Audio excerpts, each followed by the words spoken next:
And welcome to Sports Fusion News. It is 3 p.m. here on the East Coast, noon time on the West Coast. Today is December 5th, 2016. I'm the host, Alex Fuse. We have a big show today. I am joined right now by Brian Campbell, who is the ESPN reporter for the WWE. And we will be covering the TLC pay-per-view that went on last night. We saw two title changes, including the SmackDown Live tag team titles with Bray Wyatt and Randy Orton defeating Heath Slater and Rhino. We also saw Alexa Bliss defeat Becky Lynch for the Women's SmackDown Live Championship. Both outstanding matches, but I think the most surprising moment of the night was when James Ellsworth turned heel. So once again, joining me on today's episode is Brian Campbell, ESPN reporter for the WWE. So Brian, in your words, how would you say the pay-per-view went last night for the SmackDown Live brand?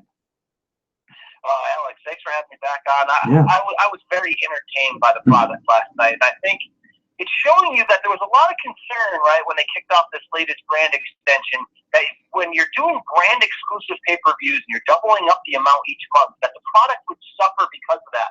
And I think we've seen the exact opposite. I mean, December is not always the hottest month for WWE content as we head into WrestleMania season. As you know, that normally kicks off in January. We got a really good show with some real surprises. You mentioned that Ellsworth heel turn. And as much as anyone can say they predicted that because of the role Ellsworth played in this rivalry between Dean Ambrose and AJ Styles. I mean, he played as big a role as those two. Yeah. I like that the heel turn was a little different than normal, right? Even though he went against Ambrose, it wasn't necessarily out of nefarious means just to support Styles. As you saw on Talking Smack afterwards, it was almost playing up on Ellsworth's simpleton character where he just wanted to face AJ, and he's going to face AJ a fourth time for the title on SmackDown this Tuesday. He feels he has AJ's number after defeating him 3 times. You and I both know that's because of the help of Ambrose, but I thought that was a nice little character wrinkle to show that this guy Ellsworth, playing a little bit over his head in terms of the storyline, got himself a little bit too involved, and he did something nefarious, but it was more out of selfishness than it was pure evil. So I'm very entertained and very intrigued as we move forward. Yeah, and I have to agree with that statement, of course, and I'll ask a specific question about this that match last night, but let's talk about the two title changes that we saw, the tag team title and the women's championship. And were you surprised by the outcome of these matches last night? Definitely surprised by Alexa Bliss going over, because it's clear on that SmackDown women's roster that Becky Lynch is head and shoulders above the group, and it's also clear that they're not relying as much on quick title changes, specifically in comparison to what Raw is doing with Sasha Banks and Charlotte, whereas, that title's changing hands every few weeks. I think a lot of people thought Becky would hold it here, and what happened was, Alexa ended up getting the surprise win. Of course, the tables played a big role in that, but I think this is what it shows you. It shows you that they've tried hard to create another superstar on that women's side of SmackDown. We know that Nikki Bella has a big name, just coming back from injury, but really it was Lynch head and shoulders above. I think the platform that they gave Alexa Bliss over the last few months really allowed her to get to a level we had never seen before. Certainly not at NXT before, which she was there, and certainly not at this hardcore of a heel. So that was really good to see her get that push, even though it was surprise.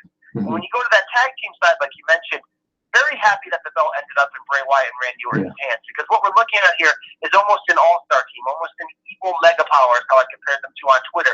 And when you have a guy like Bray Wyatt who's so committed to that character, so over in what he does, and he still 3 years later, after beginning this character, doesn't have a WWE title in his hands at any point, this was the right move to give him that rub, to give this tag team the push. We all enjoyed Rhino and Slater, right? It was a fun, comical duo. They overachieved. But it's time now to see what this all-star evil team can do. I was very happy to see that change.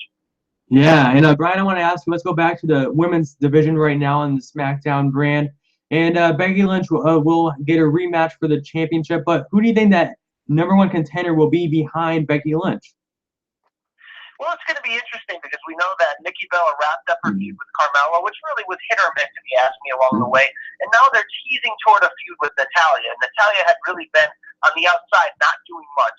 She coached that Survivor Series team and got herself in there at the end when she attacked Nikki Bella. She hasn't played a prominent role. I think that's going to end up being the feud that will produce the #1 contender. And I really think it's going to end up being Nikki Bella, because she has that star power, has that crossover from the Bella's Total Divas TV show to the Total Bellas spinoff. there's a lot they can do with that name. I think if they slow play toward a Becky Lynch, Nikki Bella feud come WrestleMania time, you're really going to get some good results from that. Yeah, that sounds like a good option. The WWE definitely could do as well. And okay, let's move on to the Baron Corbin and Kalisto match. And I think this match was outstanding. And I think this match, most fans weren't that excited about it going into the pay-per-views, or just felt like it wasn't enough build-up towards it. And what really build-up could they have done, since they've teased this feud in the past, and it's just a chairs match, nothing on the line or anything. And I think those two guys brought the house down last night in that match. And would you agree with that? Yeah, I think you summed that up well. It was really an overachieving performance from both. It almost threatened to steal the show, literally. I mean, in 13 minutes, they put on some hellacious spots using those chairs. They told that David versus Goliath storyline really well. And when you have a 6'8" nasty Corbin going up against about a 5'6" Kalisto, you really have an opportunity to tell that story. And I think with Corbin, look, he was a high draft pick for SmackDown when they did that draft in July. And obviously that's a storyline high draft pick. But I think it shows you, the promise of him in WWE's eyes as a big, tall, nasty ex-NFL player.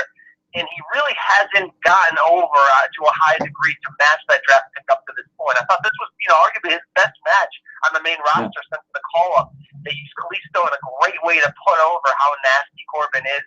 And I'm starting to get excited. I'm starting to get intrigued by what Corbin could do on, let's say, the Intercontinental title level, which I have to guess he's probably headed toward after this feud. Okay, and now we'll switch gears and talk the Intercontinental Championship match between The Miz and Dolph Ziggler, the final chapter of the rivalry, according to the WWE last night. And now that storyline between these two are over, and you just said Baron Corbin that you think will be that guy, and that match was outstanding last night as well. So is the Miz and Dolph Ziggler storyline over now?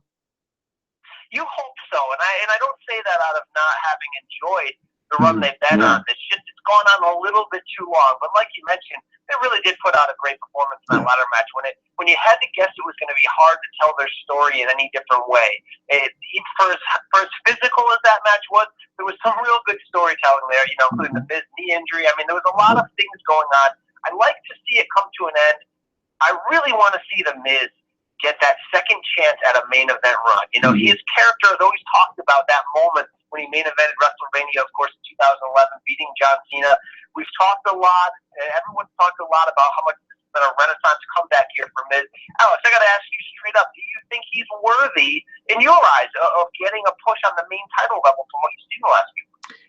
Well, Brian, and I'm going to say yes. And I think after that segment with Dan O'Brien a few months ago on Talking Smack, I think The Miz is a reincarnated character that we haven't really seen, in the past few years. He's, been, ever since Mizdow, after that period, there was a period where The Miz was kind of, not really doing anything. And then a few months ago, he's the hottest heel on the SmackDown Live brand. And I think Miz deserves another title shot, and hopefully maybe at WrestleMania next year. Yeah, I think that would be the perfect full circle come around for him. And I think the big part of that key, right, with Maurice joining his side right after WrestleMania this year really seemed to give him a boost. And I'm just kind of intrigued what's going on with the Daniel Bryan thing. Because if you saw Talking Smack after the TLC pay-per-view, it ended sort of abruptly with another shouting match between the two.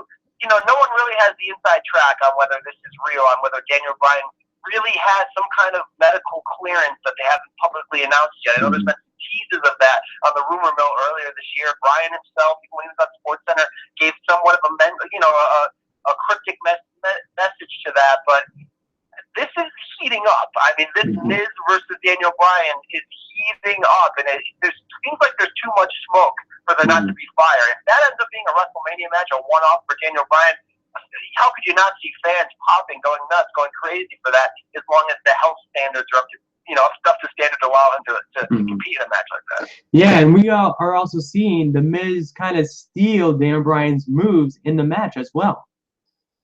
Yeah, there's been a lot of foreshadowing there. That's a great point. It just feels like there's too much teasing for there not to be a payoff. So, I'm open ears to see, open eyes to see what they have coming. It's really exciting. Yeah. And okay, Brian, two more things before we wrap up the interview. You mentioned at the beginning of the show about the main event with James Ellsworth getting in the way between Dean Ambrose and AJ Styles. And this match, I think, was the match of the night. And everything on this match was outstanding. I think both AJ Styles and Dean Ambrose, put everything they had on the line, even putting a ladder on top of the announce table. I've never seen this before. It seemed like everything they did in this match, we haven't really seen before, and especially in a TLC match. Brian, what's next for this feud? Is this going to continue? Whose style is going to be contending against at the Royal Rumble? Could it possibly be The Undertaker? What's your take on this match? Yeah, it's interesting, like you said, because there's a lot of rumors that it's going to be Styles and Undertaker heading into Rumble. A lot of people thought maybe Undertaker would appear last night. It didn't happen. As far as where this is headed, I don't really know if I saw closure there, because like I mentioned, Ellsworth has played as big a role in this feud leading up to there as the other two guys, and I think that has helped add a lot of magic to it, because you're not always just seeing AJ and Dean brawl each week. You're seeing Ellsworth get in the way. He got in the way, of course, in a big way on Sunday. He's going to get that title shot against AJ. And I think the best thing I can say about this is I don't know where it's headed. I don't know what's coming next. Whenever you can get that to happen, you got to be excited as a fan. But to really back up what you said, both guys sold out. I mean, this is a match of the year contender because it was just one spot after another, but not in a gratuitous fashion. I think you saw, certainly Dean sold out and gave everything he had, but you saw AJ just really solidify what's been an amazing debut year on the WWE roster. He debuted at Royal Rumble in January. These 11, 12 months, it's just been incredible. That 450 splash, springboarded off the top rope, threw the table onto Ambrose on the floor, had to be my favorite spot of the year, and was just another example of just how great this superstar is at 39 at the very peak of his game. Yeah, Brian, and before we wrap up the interview, I just want to ask you, have you heard anything about the Raw writing team? And Monday Night Raw is, of course, tonight. And I asked this question because last week's Raw had this 90s feel to it. I think you claimed on Twitter last week. And I loved Monday Night Raw last week. And it seemed, a few weeks leading up to last week, it's kind of not really been exciting, not really anything new. But last week, it seems like they really shook things up. Yeah, it's a great way to spell it out like that. Something felt different last week, and it had needed it because Raw's the more glossy, glamour brand. They do the big moments better than anyone, whether it's, Triple H emerging from the crowd in August to literally hand the belt to Kevin Owens. They do that well. They just have not told consistent stories over a 3-hour broadcast each week. I'm not sure yet, in terms of behind the scenes, whether it was a shuffle of writers, a shuffle of philosophy, but something changed last week. It was certainly helped by that great main event with Sasha Banks and Charlotte. It was certainly helped by the ongoing continuance of what is a red-hot Goldberg-Lesnar feud, a feud maybe that a lot of people didn't think would go this long or would be this good. But something's different. You only cross your fingers and hope that it continues, because for as amazing as SmackDown Live has been since the brand split, it really has. You need the true A brand Raw to be as good to create real harmony, but also to create real competition. So I'm ready. I'm ready for Raw to be Raw again, and especially as timing-wise, as we head into WrestleMania season, we're about a month and a half away from the Rumble, from really feeling like we're entering that season. You want things to be dialed in, and I couldn't be more excited if tonight's Raw matches last week and it continues. Okay, Brian, thank you for joining me on today's Sports Fusion News episode, and hope to have you on again soon. Anytime, my man. Sports Fusion's where it's at. Thanks for having me. Thank you, Brian. Have a nice night. This concludes the episode of Sports Fusion News. Thanks for tuning in and watching the show. Please follow me on Twitter at Alex Hughes, and I will also put Brian Campbell's Twitter account in the section below the video, so you can go on Twitter and follow him, and he'll be live tweeting tonight on Raw, during Raw, and on SmackDown as well. Also, please like the video, comment below what you thought about the show, and always be a subscriber of Sports Fusion News. Thank you once again for watching. Be kind to one another out there, and I will see you on Wednesday for another big show. Thank you, Feuzion. Have a nice day.